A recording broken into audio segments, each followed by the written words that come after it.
Fred, Julian, and Kekoa went fishing one night near the old Russian fort on Kauai.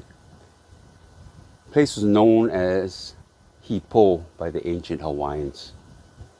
The night was still and quiet, the kind of silence that made even the smallest sound seem amplified.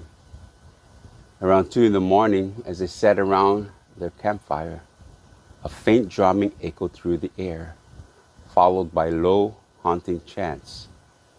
They exchanged uneasy glances, their hearts pounding as the sounds grew louder and more distinct. Then suddenly, they heard the eerie blast of a conch shell and the unmistakable sound of footsteps, like hundreds of men marching in perfect unison. Fear gripped them. They grabbed their flashlights and scrambled up from the rocky shoreline to the safety of their trucks parked on higher ground. Sweeping their lights in all directions, they saw only clouds of red dust rising in a long, swirling line, glowing faintly in the moonlight. There were no figures in sight, but they knew what it was.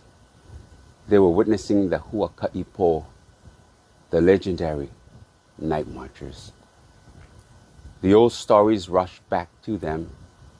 Never look directly at the night marchers, and if they draw near, drop to the ground and avert your gaze in respect, or risk a fate worse than death. The dust cloud stretched across their only way back to the parking lot, trapping them in place. The three stood paralyzed, caught between fear and awe. Then in the moonlit haze, they saw them, a line of dimly glowing lights, like flickering torches, moving through the abandoned sugarcane fields, passing right through the parking lot and their only access, while continuing across the highway. Beneath the ghostly lights, they could make out the spectral shapes of men, their forms both translucent and glowing with the same unearthly light as the torches they carried.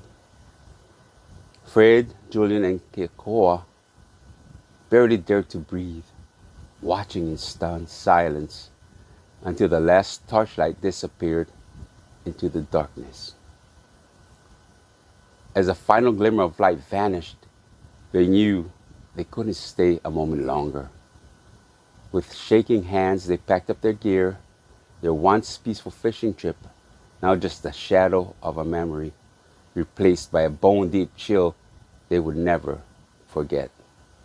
Without a word, they climbed into their trucks and drove away, vowing never to fish near the Russian fort after sundown again.